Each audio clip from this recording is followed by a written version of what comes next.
Ketika kita menunjuk orang lain kafir, maka kekafiran akan kembali kepada diri kita sendiri. Nah, itulah bahaya. Ada hadis Nabi mengatakan Islam akan dihancurkan oleh umat Islam sendiri, dan itu gerombolan Anda. Lawan mereka, cegah mereka. Demi apa? Mayoritas bangsa dan NKRI ini.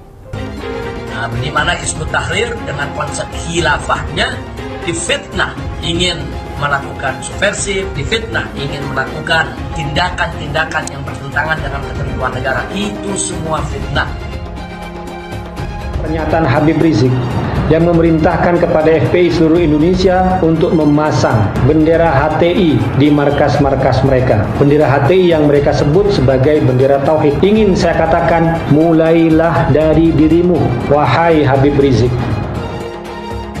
HTI punya proposal untuk pendirian khilafah memang sangat idealis, sangat bagus, itu tidak kita pungkiri.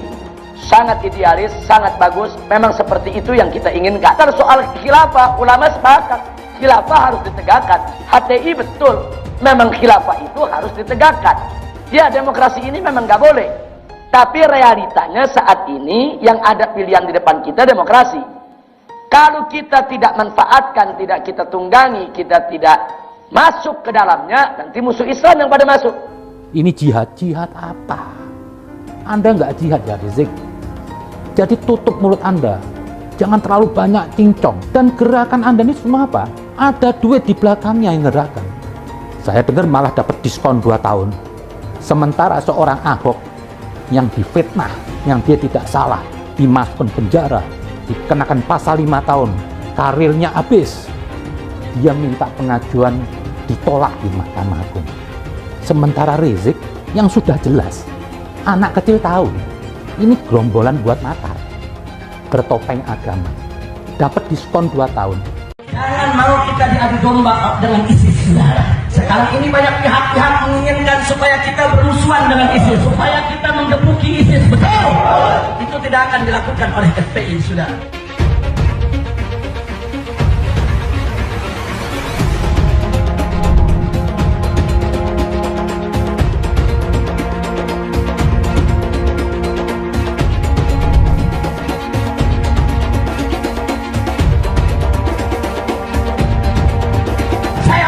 Kira-kira besok perlu ada ISIS tidak? Perlu ada ISIS tidak?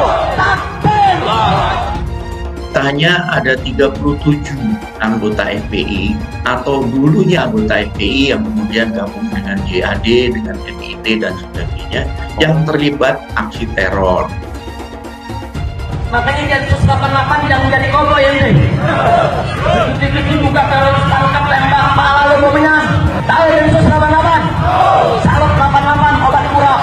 Kalau Densus 88 terus-menerus melakukan kezaliman, siap lawan. Siap lawan.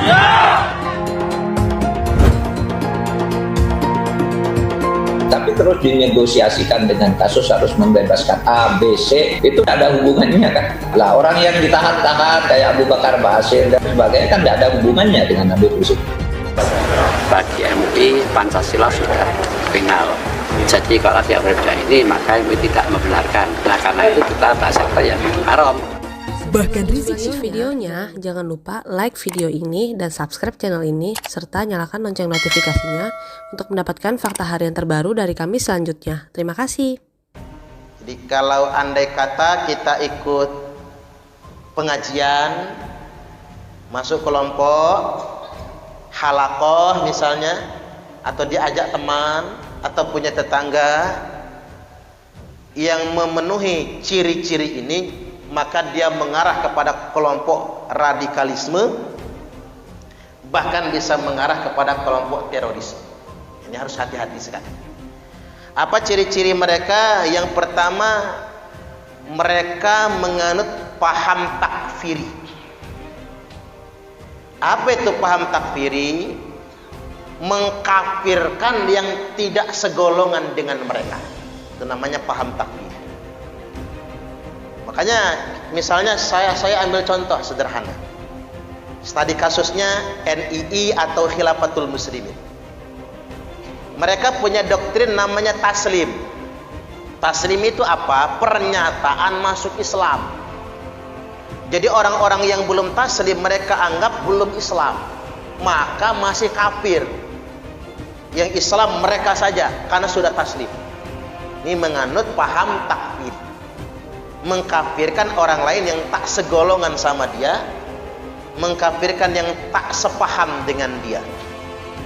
Padahal sebetulnya mengkafirkan orang lain itu sangat dilarang oleh Nabi. Ketika kita menunjuk orang lain kafir, maka kekafiran akan kembali kepada diri kita sendiri. Nah, itulah bahaya. Makanya Nabi mengingatkan, salatun min asril iman, ada 3 perkara yang menjadi pokok keimanan. 1, jangan mengkafir-kafirkannya kendati pun dia berbuat dosa. Ini udah berbuat dosa sekalipun nggak boleh kita kafirkan, apalagi yang cuman beda paham sama kita. Walan nukhrijuhu minal islami bi'amali, dan jangan mengeluarkannya dari Islam walaupun dia melakukan suatu perbuatan yang tidak engkau sepakati. Ini ciri pertama. Jadi kalau orang sudah mudah mengkafir-kafir ya Bu, ajarannya ngarah untuk mengkafirkan orang lain, itu sudah tanda kelompok radikalisme terorisme. 1. Yang kedua, selalu anti pemerintah yang sah.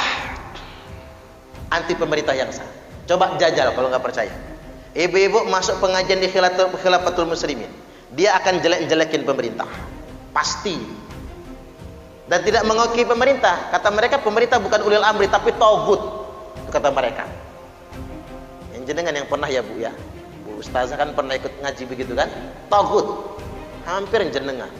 Kalau ngajinya bagus, ikut-ikut begitu, bahaya juga Bu. Jangan macem-macem. Ibu-ibu ngaji ke HTI.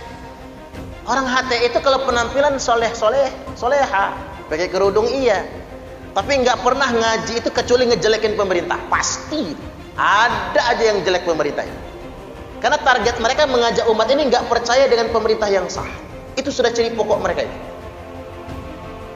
Ibu-ibu ngaji di NII, apalagi NII. Orang kalau sudah baiat di NII, dia tidak boleh lagi mengakui NKRI.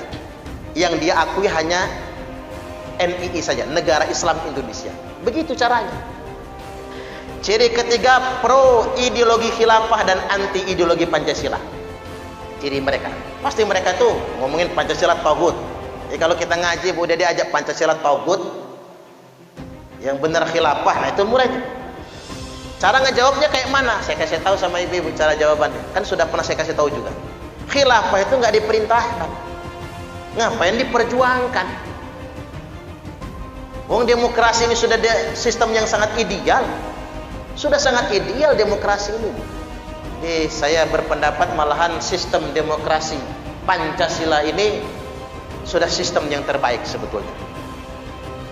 Cukup ngeluarin banyak uang tapi tak perlu mengorbankan banyak nyawa dan tak perlu bunuh-bunuhan. Ini ciri mereka yang ketiga, pro ideologi khilafah. Ciri mereka yang keempat, truth claim. Apa truth claim itu? Klaim kebenaran. Merasa kelompoknya paling benar, yang lain salah semua. Senjata yang digunakan apa? Bid'ah. Yang nggak sepaham sama dia bid'ah, yang beda pendapat sama dia bid'ah. Itu sudah tanda-tanda itu. Paling enak nuduh orang bid'ah itu. Cukup katakan nggak punya dalil. Bukan nggak ada dalil, belum tahu dalilnya padahal dia. Coba kalau dia belajar lagi, ketemu dalilnya kan? Atau dia mengatakan begini, Rasul tidak pernah mengamalkannya. Ini ciri kelompok radikal itu eksklusif. Baik, kemudian kita masuk ke ciri yang berikutnya. Mereka yang kelima sekarang ya, suka playing victim. Apa playing victim itu? Merasa terzolimi. Suka merasa terzolimi. Wah, kan mereka sudah menyebar. Sekarang ini umat Islam dizolimi. Enggak, saya tanya, umat Islam yang mana yang dizolimi? Ada ribuan, ratusan ribu masjid, aman-aman aja.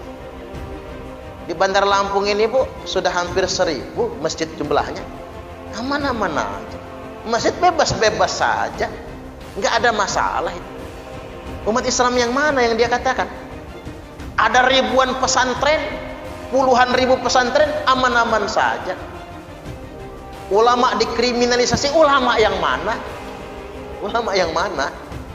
Kalau dia berbuat kriminal, ya tangkap dong. Jangankan dia, kata Nabi, Fatimah itu kalau mencuri, aku yang potong tangannya. Emang dia siapa? Jangan mentang-mentang aku ulama jadi bebas berbuat kriminal. Ada ribuan ulama, ribuan kiai, ratusan ribu santri di republik ini aman-aman saja. Nah, mereka suka playing victim, sok-sok terzalimi, padahal hanya karena mereka benci saja. Ini penting untuk diluruskan. Kemudian yang berikutnya, anti keberagaman. Jadi maunya hanya tunggal, pokoknya orang harus sama dengan dia. Jangankan kepada yang seagama ya, sama yang beda agama saja dia anti. Padahal kita ini sudah ada rumusnya, lakum dinukum waliyadin. Untuk kalian agama kalian, untuk saya agama saya.